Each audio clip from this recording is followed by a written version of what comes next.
Indiana Newsdesk is made possible in part by Maller-Grodner Attorneys, providing legal services to clients and the community. Understanding, expertise, results. Bloomington and Indianapolis. LawMG.com.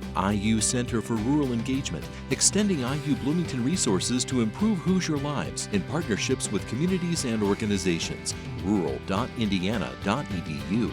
Smithville Fiber Internet Security Solutions and Voice in Southern Indiana. More information at smithville.com. Bunger and Robertson Attorneys at Law, utilizing 75 years of experience, knowledge, and resources to help individuals and families recover in personal injury matters. Information at lawbr.com. And by WTIU members. Thank you. Coming up on Indiana Newsdesk. The Chronicle for Higher Education claims IU President Pamela Whitten's doctoral dissertation contained copied language. I do think some corrective action should be taken, namely correcting the dissertation. The university says last year an independent law firm found no merit to the accusation. A bill at the statehouse would ban diversity, equity, and inclusion policies from all state agencies and any entity that receives state money. DEI has been bastardized in medical school to be a punishment tool against students who do not adhere to the ideology of administrators and educators. The law mimics an executive order President Trump signed at the federal level. And one legislator is looking to make former slave Harry Hoosier the official inspiration behind the Hoosier State motto. These stories and more right now on Indiana Newsdesk.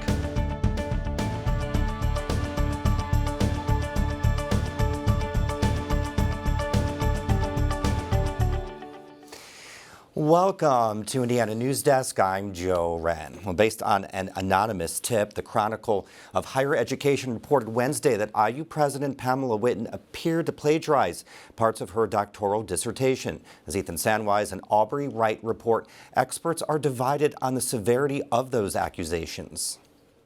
Whitten wrote her thesis on telemedicine almost 30 years ago at the University of Kansas.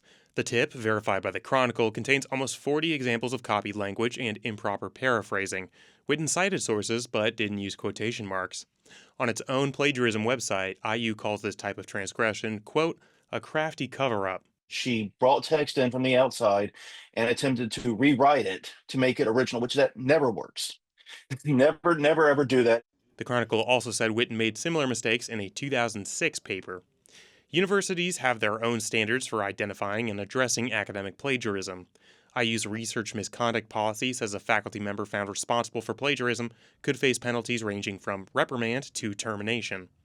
But plagiarism is a spectrum, and not all experts agree whether Whitten's dissertation is a severe case. Bailey says he'd like to see a correction, but doesn't think drastic action needs to be taken. We have to kind of separate stuff that just happens accidentally when one does enough writing and one does enough work from what is a malicious attempt to defraud. And I don't think this rises to anywhere near the evidence of an attempt to defraud. An IU spokesperson told the Chronicle that an independent law firm reviewed the claims in August and concluded they were without merit. IU did not provide the review or name the legal firm, and spokesperson Mark Bodie did not respond to WTIU's request for comment. Well, we're joined now by Ethan Sandwise, who's been covering the story for us. Welcome to the show.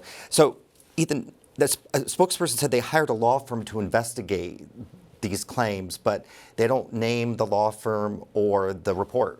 So far, we don't really actually know that the report exists yet. We submitted a Freedom of Information request for a copy of that document, so if it exists, the university will hopefully comply. They could possibly cite an exception to the law, which would make it harder. But if this investigation really found there was no wrongdoing, it would be in the university's interest to make that public. That's what happened with the external review after the Dunn Meadow protests, and I see a lot of parallels here. Well, speaking of, this isn't the only time this past year a university president has been accused of plagiarism. Harvard president Claudine Gay resigned after her plagiarism accusations got discussed, and that was in front of Congress. This is similar to the Gay controversy in more ways than one, Joe. That investigation also followed an anonymous complaint, and the university commissioned an independent review. Now, while Harvard said the review didn't find any violation of its research standards, multiple news organizations found otherwise. Also, like Whitten, these were sort of borderline plagiarism examples that became public after people soured on her presidency. In Gay's case, because of how she handled anti-Semitism on campus. Professor Renee Fry from Xavier University doesn't think academic integrity was the main concern. In both cases, it seems like the allegations of plagiarism are a way to discredit someone who is not liked for other reasons. Whitten faced a no-confidence vote from faculty and widespread calls for her resignation last spring, so it's safe to say there's a lot of distrust on campus. So Whitten is ultimately responsible to the Board of Trustees. What's their take on this? If there were an investigation, there's a good chance that the trustees already knew about it. After all, they approved the contract for the Dunn Meadow investigation. Trustees have been publicly divided on Whitten since last spring, but she's still supported by a comfortable majority of the board. So what's Whitten likely to do now? I couldn't tell you. If the university stands by this report, they say discounts the allegations, then maybe nothing. Fry says that if they admit the article in the Chronicle has merit, she might accept some responsibility. If it were me dealing with this, I would publicly apologize for one. I would apologize for the mistakes that I had made. I would do whatever I could to correct those mistakes and certainly to give attribution where it was deserved. Either way, I'd be very surprised to see her resign like Claudine Gay. Yeah, and as always, full report on our website, WTIUnews.org. Thank you, Ethan. Well, diversity, equity, and inclusion and a list of policies and beliefs tied to them would be banned in state agencies, educational institutions, and any organization that receives money from the state. It's under a bill approved by the Senate committee Wednesday. Clayton Baumgarth has more on legislation that mimics what is happening at the federal level. Under the legislation, any entity taking state money would be prohibited from expressing positions on issues including social justice, systemic oppression, and anti-racism. It also limits training programs related to sex, race, color, ethnicity, gender identity, or sexual orientation.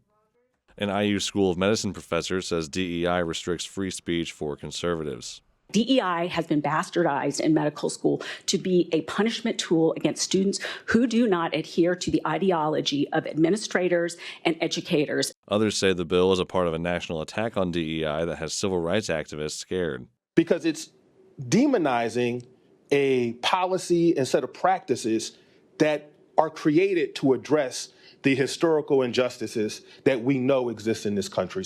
The bill comes after Governor Mike Braun issued an executive order replacing DEI with MEI, or Merit, Excellence, and Innovation, in state government. The Indiana Black Legislative Caucus says that perpetuates a false stereotype. Any person of color, an immigrant or first-generation American, woman, or member of the LGBT community, hired or promoted, did not get there thanks to talent, integrity, or hard work, but because simply they checked a diversity box. The bill, approved 8-2 along party lines, is headed to the Senate floor. For Indiana Newsdesk, I'm Clayton Baumgarth. We reached out to IU's Office of the Vice President for Diversity, Equity, Inclusion for comment, but did not receive a response. And now for more headlines from around the state. Indiana Governor Mike Braun will deliver his first State of the State address Wednesday night from the Statehouse. Braun is expected to push the priorities he announced when he was sworn in 2 weeks ago: tax relief, government efficiency, workforce development, healthcare, and public safety. WTIU World and WFIU2 will air the address live beginning at 7 p.m. Indiana law enforcement would be required to send notice to federal immigration officials if they have probable cause to believe someone they arrested is an undocumented immigrant. It's under a bill approved by a House committee Thursday. Critics of the measure called it a green light for racial profiling. We can say all we want that it is not based on race, but we know that the majority of people in this country associate undocumented status with people who look like me and who are darker. The bill's author says police would only determine probable cause that someone is undocumented after they've been arrested. The bill now heads to the full House. Kirkwood Avenue will again be closed to motorists between March and November for the outdoor dining program. The Bloomington City Council's unanimous vote Wednesday night also extends the program indefinitely. Business leaders say that will bring predictable economic stability and improved safety to Kirkwood. Students are able to walk through the streets. They're going across the streets without worrying about cars, Ubers, DoorDash. It brings a sense of order and safety to that area. Some residents voiced concern over accessibility issues, especially for elderly visitors. It's freezing outside, which makes it a perfect time for Freeze Fest 2025. With videographer Devin Ridgway, Pat Bean has more on the annual three-day event featuring ice sculptures that began taking shape outside the mill in downtown Bloomington Thursday.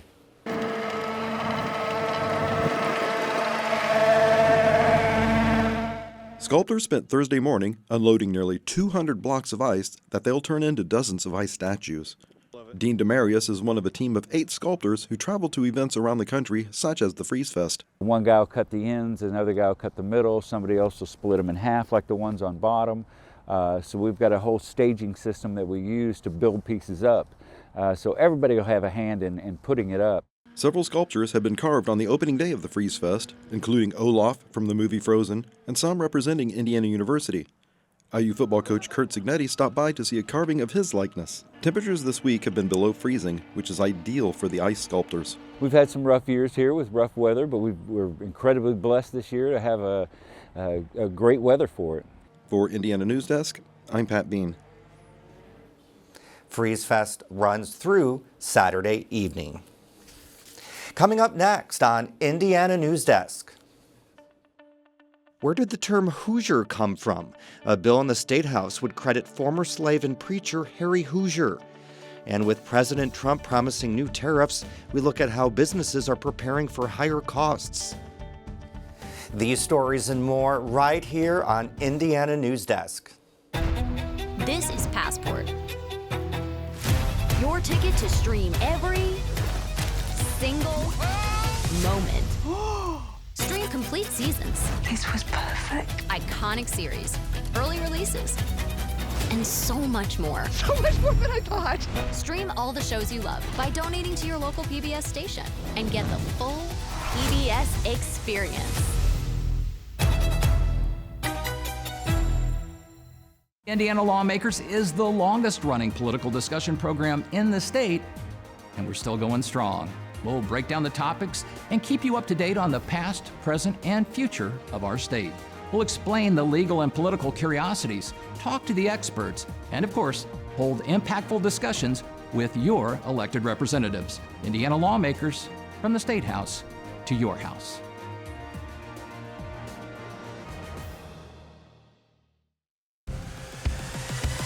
You have unleashed the best storytelling ever. Migration is freedom to Black America. There's much about me that you don't know. Let's go, baby. The age of dinosaurs still continues. You didn't know that, did you? I think we may have solved our mystery. All of these movements are expressions of hope. It's better than any movie script I've ever read. It's an incredible story. Welcome back to Indiana Newsdesk. A bill in the state legislature is pitting the unlikely duo of Indiana folklore and copyright law against one another. Our Isabella Vesperini reports on the push for an official state nickname, the inspiration behind it, and one possible roadblock. House Bill 1013, authored by Representative J.D. Prescott, Republican from Winchester, would make the Hoosier State Indiana's official nickname, and it would designate Harry Hoosier as the inspiration. But Amtrak owns the trademark to the Hoosier State for a train route that used to run between Indianapolis and Chicago. An IU law professor doesn't anticipate any issues if the state uses the phrase solely as a declaration. What a trademark right gives you is not the exclusive right to take a phrase out of the language and block others from using it, even commercially. It only gives you the right to exclude other people from uses that would be confusingly similar to your use. The part of the bill about Harry Hoosier is much more problematic. Prescott says he wants the state to officially memorialize Harry Hoosier's life and accomplishments. We're teaching our children in school how do we get the Hoosier name. I think it's an important story to reflect on and understand how we truly got our Hoosier heritage. But there are many theories as to why people in Indiana are called Hoosiers. Experts say there is no one right story for why people in Indiana are called Hoosiers. There isn't enough evidence to back up any one theory. The word Hoosier is a legend. It is a story that is told that passes from one person to the next, that tries to explain how something came to be. One of the earliest uses of Hoosier dates back to 1833. John Finley published the poem The Hoosier's Nest, which identifies people from Indiana as upwardly mobile farmers. The word also appeared in a literary context and was originally thought to be an insult, but was quickly adopted as a term describing people from Indiana. Prescott, however, is solidly in Harry Hoosier's corner. Harry Hoosier was a slave born in 1750 in North Carolina. He traveled alongside Methodist Episcopal Bishop Francis Asbury and became the first Black American Methodist preacher in the country. He was illiterate, but he memorized hymns and scripture so well that when Bishop Asbury would go on the circuit, it didn't take long that Asbury would say, okay, now I've done my preaching. I want you to have my friend speak for a little while. And especially if they were in the South and there were slave plantations, Harry would speak to them. Hoosier never spoke in Indiana, but would preach to people as near as Kentucky. It's also possible he could have crossed the Ohio River into Indiana territory before Indiana officially became a state. Many of his followers were Methodists. Methodists settled in Indiana before it officially became a state and had a significant presence. It wasn't that Harry was here preaching, but it was the followers of his teaching moved into Indiana and the Indiana territory. So and the followers of his teachings, they were known as Hoosiers. Kay isn't convinced. It would be so wrong for the state to define what it is. If they want to make it the nickname, that's great. But when they want to define it and they want to bring it in together as one unified theory or one unified way of understanding it, that kind of forecloses other conversations. And we need government to decide on what is true, not on what we want to be true. For Indiana Newsdesk, I'm Isabella Vesperini. Indiana State University's new president is hoping to make changes as the university sees major decreases in enrollment. Aubrey Wright reports President Mike Goddard has ambitious goals. As the spring semester kicks off, Indiana State University students are back in class. But last fall, the university released concerning data. Enrollment is down almost 5% from the previous year and 36% since 2018. It's just one of the tough issues President Mike Goddard is facing beyond his first 6 months on the job. This fall, our census enrollment was 7,895 students. That certainly has declined over the past 6 or 7 years, and we're looking to ensure that that decline does not continue, and instead we go in a growth mode moving forward. He wants to see about 10,000 students enrolled. The university has added new enrollment leadership and is adjusting its branding. It's also trying to make college more accessible for low-income and adult students. We've really built up some positive momentum, and I'm very optimistic about what the future holds in the regard to strategic growth. On campus, classes are looking different. Goddard says some are shorter, more flexible, and more relevant to Indiana's job market. There's also a new Sycamore Student Success Scholarship for students who are just outside of Pell Grant eligibility and funding. We've removed our application fee for students. There's preferred admission status now for anyone who has a high school GPA of a 3.0 or higher. You're automatically admitted into Indiana State. You need not do anything else. First-generation college students make up half of Indiana State's campus. And most graduates stay and work in Indiana. We take very seriously the transformational impact that we can have on students and the generational impact that that'll have on their families moving forward. And so access and opportunity will always be a part of what we do. For Indiana Newsdesk, I'm Aubrey Wright. President Donald Trump's plans to impose high tariffs could mean bigger price tags for products like clothing, electronics, and home building. Reporter Isabella Vesperini joins us from Somo neighborhood to tell us how those who rely on imports are preparing for higher costs. Thanks, Joe. Prices within the manufacturing industry are also expected to increase. I spoke with a local home builder to see how their business will be affected. Most of the materials Tom Weiniger uses are sourced locally, but he imports lumber from Canada, plumbing fixtures and pipes from China, and some HVAC parts from Korea. He's thinking of finding more domestic suppliers so he can avoid the tariffs. I would adapt to it too. I want to keep my same high level of fixtures, but I may have to source them different places. Another option is to rework contracts to account for the extra costs tariffs will bring.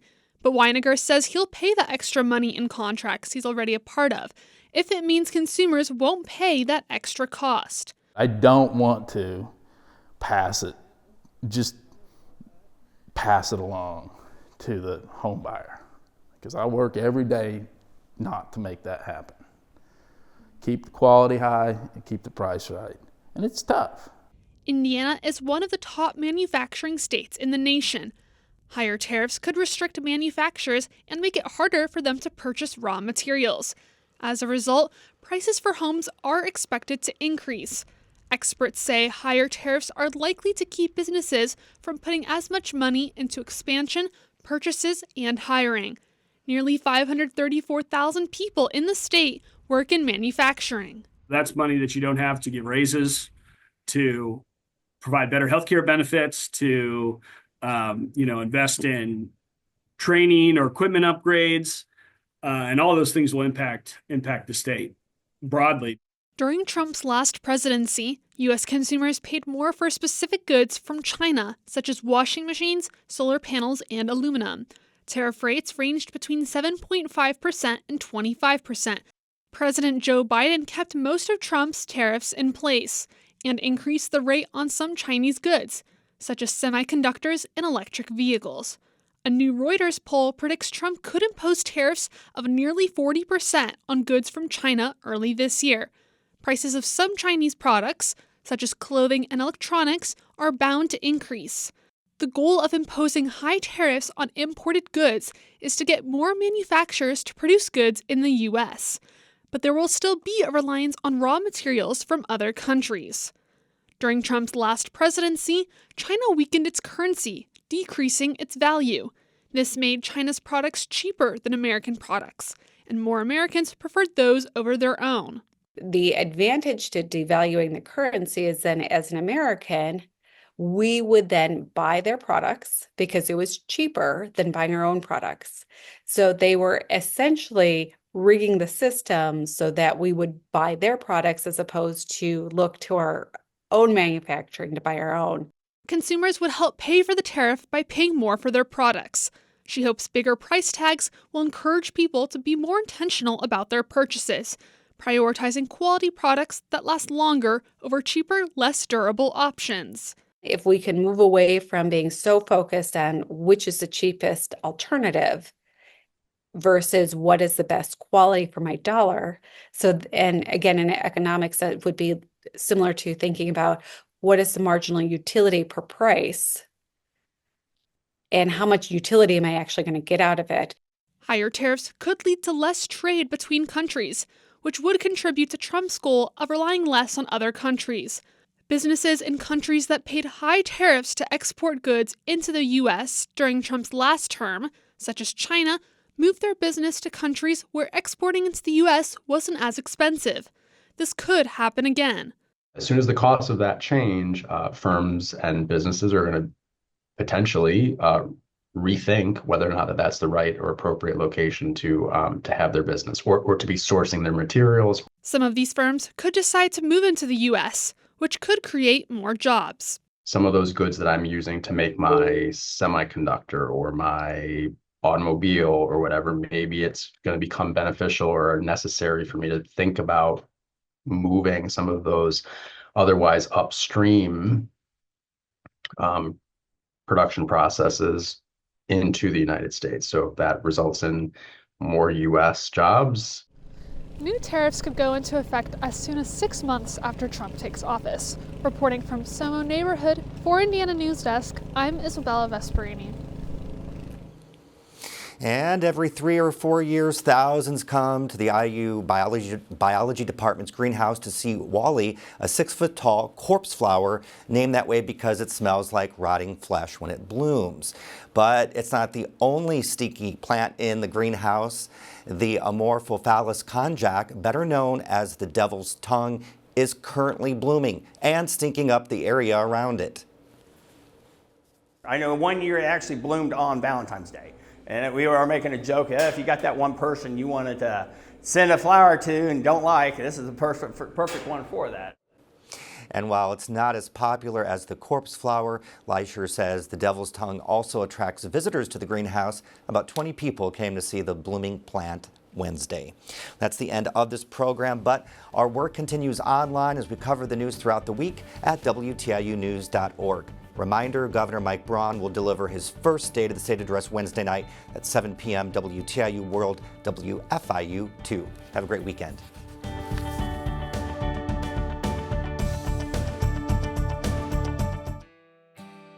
Indiana Newsdesk is made possible in part by Maller Grodner Attorneys, providing legal services to clients and the community. Understanding, expertise, results. Bloomington and Indianapolis. LawMG.com.